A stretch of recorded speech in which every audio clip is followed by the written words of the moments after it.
এদেশে স্বৈরশাসক আবার আসবে। বাংলাদেশ সহসায় স্বৈরশাসকের থাবা থেকে মুক্তি পাবে না। এর অন্যতম কিছু উদাহরণ আমি আপনাদেরকে দেখাচ্ছি।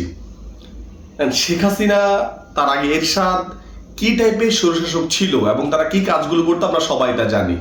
এবং এই স্বৈরশাসক হয়ে ওঠার পিছনে সবচেয়ে বড় যে সহযোগী বা সবচেয়ে বড় দোষরের ভূমিকা পালন করে যে, তার নাম হচ্ছে মিডিয়া। যদিও মিডিয়া হচ্ছে রাষ্ট্রের চতুর্থ স্তম্ভ।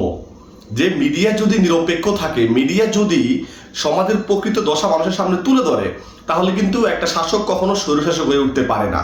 কিন্তু বাংলাদেশে আমরা সেটা কখনোই দেখিনি। এই গত 16 বছরে আমরা যেভাবে দেখতাম যে বাংলাদেশের তরুণরা আসলে দেশের বাইরে চলে যেতে চাইতো, দেশ ছেড়ে পালাতে চাইতো, বাংলাদেশে তাদের সুন্দর ফিউচার দেখতে পেত না। এই জায়গাটা গত 8-10 মাসে কিছুটা পরিবর্তন এসেছে এবং সবাই বলবো না, অধিকাংশ তরুণরা আসলে নিজ দেশেই কিছু করতে চেষ্টা করছে এবং নিজ দেশকে দিয়ে আশায় বুক বাঁধছে। কিন্তু আমি আসলে এই ব্যাপারটা নিয়ে সম্পূর্ণ আশাবাদী নয়, বরং কিছুটা হতাশাগ্রস্তই বলতে পারেন। কারণ আমি বিগত কিছুদিনে একটা জিনিস লক্ষ্য করেছি যে মিডিয়া কোনোভাবেই স্বৈরশাসন মুক্ত হতে চায় না। মিডিয়া কোনোভাবেই স্বাধীনভাবে চলাচল করতে চায় না। মিডিয়া চায় দালালি করতে, মিডিয়া চায় আরেকজনের পক্ষ হয়ে কাজ করতে। আপনারা জানেন যে পদ্মা সেতু যখন হয়েছিল, পদ্মা সেতু করতে গিয়ে কি ধরনের অভিজ্ঞতার মুখোমুখি হয়েছে আপনারা সবাই জানেন। যে পদ্মা সেতুর প্রতিটা স্প্যানকে নিয়ে একটা করে নিউজ হয়েছে এবং একাধিক নিউজ হয়েছে, প্রতি চ্যানেলে একটা নিউজ হয়েছে। একটা সিমেন্টের বস্তা কিভাবে নামাচ্ছে শ্রমিক, কিভাবে হচ্ছে গিয়ে সেখানের পদ্মা সেতু অঞ্চলের ঘাস খাচ্ছে, সেটা নিয়ে বন্ধ রিপোর্ট হয়েছে। এটা কিন্তু কোনোভাবেই দেশের মিডিয়ার দায়িত্ব না যে একটা সেতুকে নিয়ে আপনি 1000 নিউজ করে ফেলেন। সো আমরা ভেবেছিলাম শেখ হাসিনা যাওয়ার পরে বোধহয় এই ধরনের ফ্যাসিবাদী আচরণ থেকে, এই ধরনের জনগণকে ভুলিয়ে রাখার আচরণ থেকে আমরা মুক্তি পাবো, কিন্তু আসলেই মনে হচ্ছে সহসাই পাবো না। তার অন্যতম নমুনা হচ্ছে 5ই আগস্টের পরে আপনারা জানেন রাতারাতি অধিকাংশ মিডিয়া মালিক আওয়ামী লীগ থাকা সত্ত্বেও সবাই এখন বিএনপি হয়ে গিয়েছেন। যে 71 টিভি সারা দিন বিএনপিকে তুলোধুনো করতে এবং আওয়ামী লীগ বন্ধনের মতো থাকতো, তারাও আজকে খালেদা জিয়ার আশা কেন্দ্র করে লাইভ করছে এবং খালেদা জিয়া দেশে ফিরে আসলো। নিঃসন্দেহে এটা অনেক ভালো একটা সংবাদ, নিঃসন্দেহে একটা অনেক ভালো সংবাদ। তবে তার মানে এই না পদ্মা সেতুর স্প্যানের মতো প্রতি সেকেন্ডে সেটা খবর দিতে হবে যে সেখানে খালেদা জিয়া দেশে আসার ফলে কি হচ্ছে, কোথায় আসতেছে। নির্লজ্জের মতো কিছু টিভি চ্যানেল দেখলাম বিষয়টাকে নিয়ে লাইভ করছে। কি টাইপের লাইভ? বাংলা ভিশন লিখছে যে খালেদা জিয়ার দেশে আসার পথ কোনটা।